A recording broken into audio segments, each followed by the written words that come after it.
सुबह सुबह सब लोग अपने काम पर लगे होते हैं। मंगली का घर भी पूरा सजा हुआ था।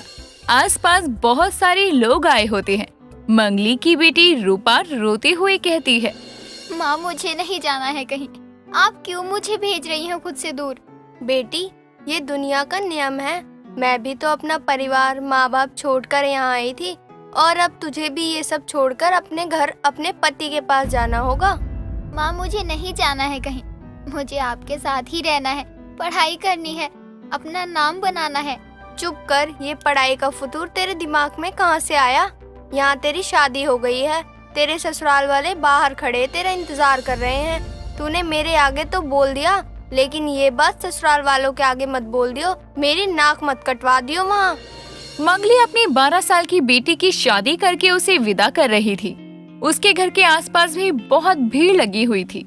तभी वहीं से अनुपमा और साक्षी जा रहे थे, लेकिन मंगली के घर इतनी भीड़ देखकर अनुपमा भी वहीं रुक जाती है।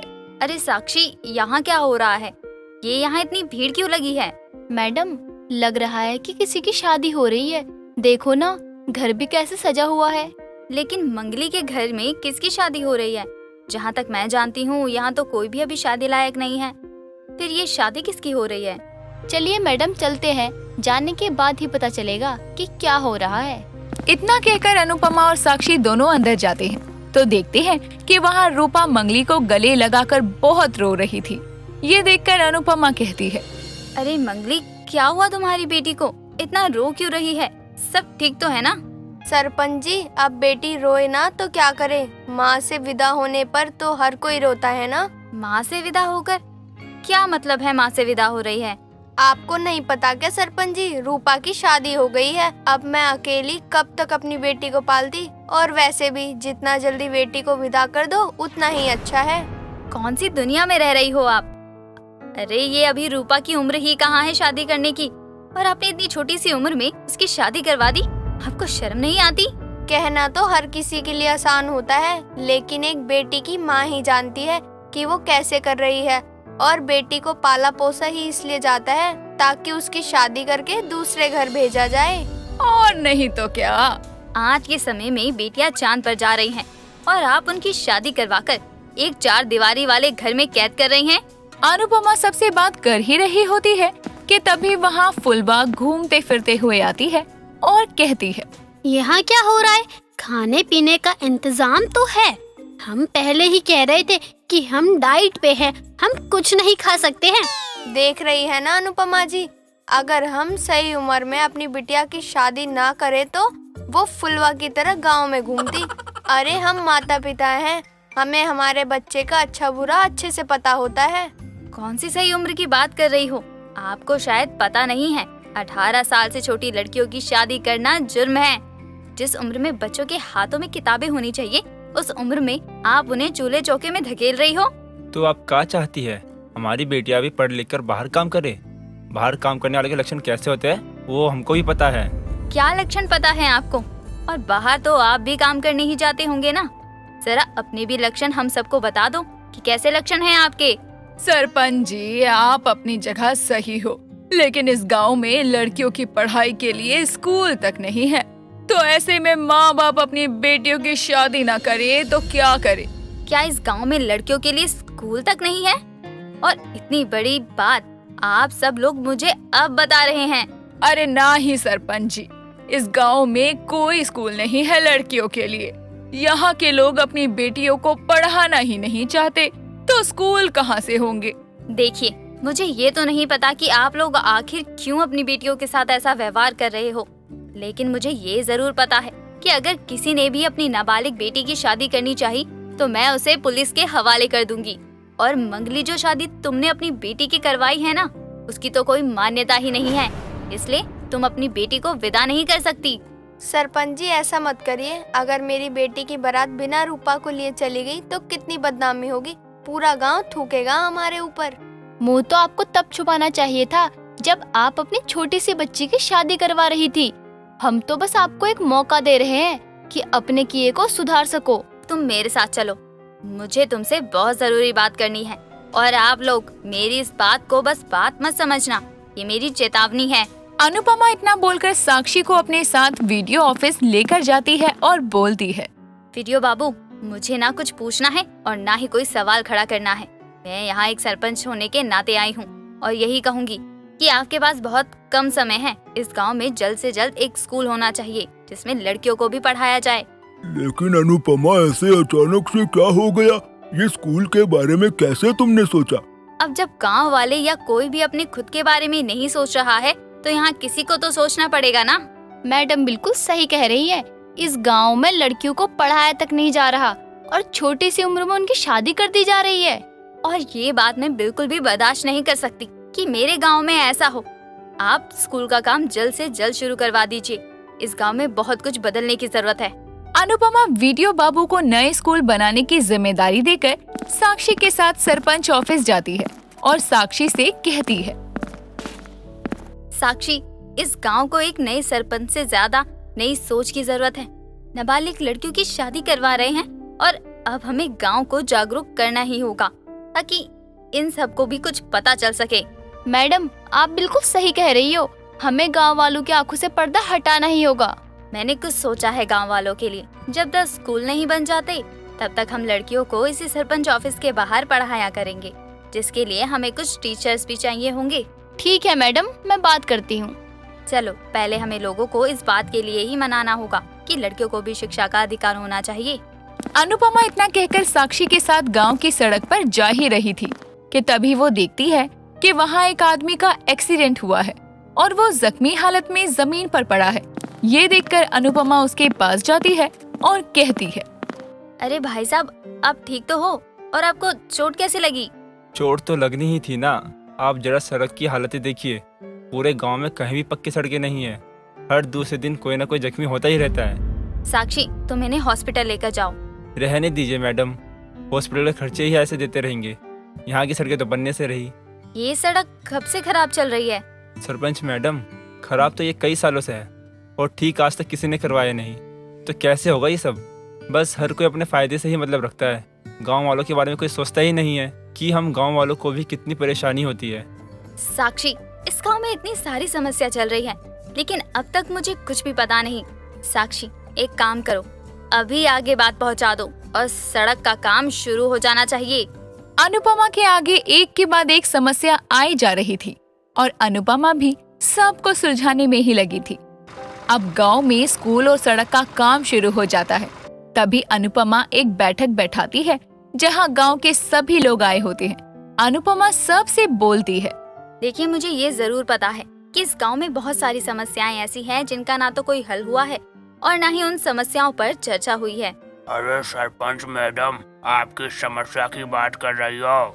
मैं बस ये बात नहीं कह रही हूँ कि आप लोगों की रोजमर्रा की जरूरतें पूरी हों। मैं उन सब समस्याओं की बात कर रही हूँ जिनसे अब तक आप लोग लड़ते हुए आ रहे हैं। अनुपमा जी, हम गांव वाले तो तीतर सिंह से लड़ते ही आ रहे हैं और अब आप उसे जीत गई हो तो हम किससे लड़ते हैं? अब तो सब कुछ ठीक हो गया ना। मैं ये आप लोगों की घरेलू समस्या की ही बात कर रही हूँ। किसी का पति अपनी पत्नी पर अत्याचार कर रहा है या कोई पत्नी अपने पति के साथ गलत कर रही हो, आस पड़ोस में कुछ गलत हो रहा हो या किसी भी प्रकार का भेदभाव जिनसे आप लड़ते आ रहे हैं लेकिन बताना नहीं चाहते, इन सब समस्याओं के लिए मैंने कुछ सोचा है। क्या? मैं एक गुप्त कंप्लेंट बॉक्स सरपंच ऑफिस के बाहर लगवाऊंगी। जिसको कोई भी परेशानी हो वो बता नहीं सकता या बताना चाहता नहीं है और ये नहीं चाहता कि उसकी ये बात पता चले, तो वो अपनी परेशानी एक कागज में लिखकर इस बॉक्स में डाल देना, जिसे मैं खुद देखूंगी और उन सभी समस्याओं का हल भी निकालने की कोशिश करूंगी। हाँ, वो बहुत सही सही कहा सरपंच जी ने। मैंने गांव में लड़कियों की पढ़ाई के लिए एक नया स्कूल बनवाने की मांग की है, जिसका काम भी शुरू हो गया है। साथ ही गांव की पक्की सड़क का काम भी शुरू हो चुका है। जब तक स्कूल नहीं बन जाता है तब तक हर लड़की सरपंच ऑफिस आएगी जहां उन्हें पढ़ाया जाएगा। और अगर किसी ने भी अपनी बेटी की नाबालिग उम्र में शादी की या शादी के बारे में सोचा भी तो उसकी बेटी तो गांव में ही रहेगी, लेकिन वो गांव में नहीं बल्कि हवालात में रहेगा। अनुपमा के सरपंच बनने के बाद गांव में बदलाव की शुरुआत हो चुकी थी, जिससे पूरे गांव के लोग काफी ज्यादा खुश हो गए थे। कहीं स्कूल का काम चल रहा था तो कहीं सड़क का काम। एक तरफ जब सरपंच ऑफिस में कुछ लड़कियां पढ़ रही होती हैं, तभी वहां दूसरे गांव का सरपंच अनिल और पोखर सिंह आ जाते हैं, जिनके पीछे उनके कई सारे आदमी थे।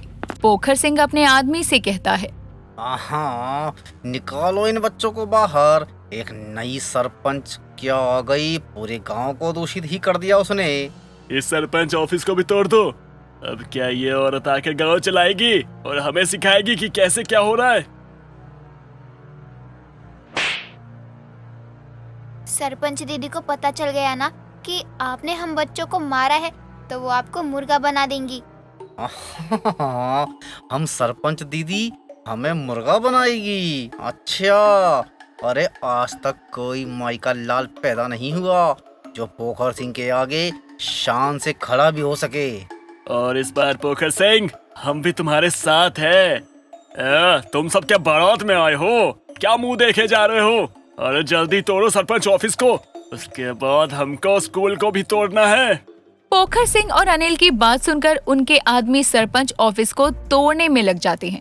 तोड़ फोड़ की आवाज सुनकर वहाँ गांव के लोग जमा हो जाते हैं। अनुपमा, साक्षी भी सरपंच ऑफिस से निकलते हैं और अनुपमा कहती है, आप ये क्या कर रहे हो? सरपंच ऑफिस को क्यों तोड़ रहे हो? आपको पता है ना किसी सरकारी ऑफिस को तोड़ने का क्या परिणाम होता है? अरे सरपंच जी, एक कमीना पोखर सिंह है और अनिलवा है। एक कुकुर का पिल्ला कभी अपनी हरकतों से बाज ही नहीं आएगा। आग लगी होगी कि कोई और इतनी जल्दी कैसे गांव का विकास कर रहा है। हाँ, तो हमको पोखर सिंह को गाली दिया। पहले तो इसे ही मार के खत्म करो। किसी को हाथ भी लगाया ना तो याद रखना, तुम दोनों के लिए अच्छा नहीं होगा। हमारे गांव में आकर हमारे ही लोगों को डरा रहे हो। अरे अरे अनुपमा जी, बस हम तो बस गांव वालों से बात करने आए हैं। अब एक औरत हम पे राज करेगी। हाँ गांव वालों, आप लोग ही बताओ, एक औरत को घर में चूल्हा जलाना चाहिए ना कि सत्ता संभालनी चाहिए? हम तो यहाँ गांव वाले के भले के लिए आए थे। ये लड़की बस हमारे गांव की संस्कृति खराब करने पर लगी हुई है। अरे अब लड़कियों को पढ़ने लिखने की लत लग जाएगी तो वो मर्द की बराबरी नहीं कर लेंगी क्या? आप सब खुद ही बताओ। हाँ। क्या हाँ? ये लोग आप सब लोगों को भड़का रहे हैं और आप इन सब की बातों में आ रहे हैं। अरे आपकी बेटियां अगर पढ़ लिख जाएंगी तो वो भी अपने पति का हाथ बटा सकती हैं। हमारे देश में हर दूसरे दिन कोई ना कोई लड़की दहेज प्रथा के नाम पर मर रही है, और यही अगर हम अपनी बेटियों को इतना काबिल बना दे कि उस पर कोई आंख उठा के भी ना देखे, तो इसमें क्या गलत है? हाँ सरपंच बिल्कुल सही कह रही है। इन औरत का जुबान तो बहुत चल रहा है। बताओ भाई लोग, कल को यही औरतें हमारे खिलाफ आवाज भी उठाएंगी। अब खुद बताओ आप लोग, सबको ये मंजूर होगा क्या? अगर हमारे खिलाफ जो एक भी चू तक निकली तो वो आवाज बंद कर दी जाएगी। अब जवाब दो अपना अपना। मैं आप सब गांव वालों को बता रही हूँ कि ये आदमी और औरत में भेदभाव कर रहा है, लेकिन मैं यहाँ एक सम्मान रखकर सबके हित में बात कर रही हूँ। बेटियाँ आदमी और औरत दोनों की होती हैं, तो जिम्मेदारी भी उनकी ही हुई ना। हाँ, हमारी सरपंच सही कह रही है। अरे पोखर सिंह, गांव वाले तो इसके भक्त बन चुके हैं। हमें अपना दूसरा प्लान अपनाना ही होगा। आप सब भोले भाले गांव वाले इस अनुपमा की बातों में आ गए हो, लेकिन मैं भी इसी गांव का हूँ। मैं अपने लोगों का साथ गलत होतों में नहीं जाने दूंगा। पोखर सिंह अपने आदमियों से मारने को कहता है और कुछ ही देर में गांव के लोग और पोखर सिंह के आदमियों में हाथापाई होने लगती है। ये देखकर अनुपमा पुलिस को बुलाती है और जब पुलिस आती है तो अनुपमा कहती है, इन लोगों ने इस गांव के विकास को रोकने की बहुत कोशिश की, लेकिन मैं ऐसा नहीं होने दे सकती हूँ। इंस्पेक्टर साहब, आप इन्हें लेकर जाइए यहाँ से। इन लोगों ने सरकारी जमीन में घुसकर तोड़फोड़ की है। इतनी परेशानी होने के बाद भी अनुपमा गांव के विकास में कोई बाधा नहीं आने देती। कुछ दिनों में गांव की सड़क और स्कूल दोनों का काम खत्म हो जाता है, जिसके बाद गांव के लोगों में भी काफी जागरूकता आने लगती है।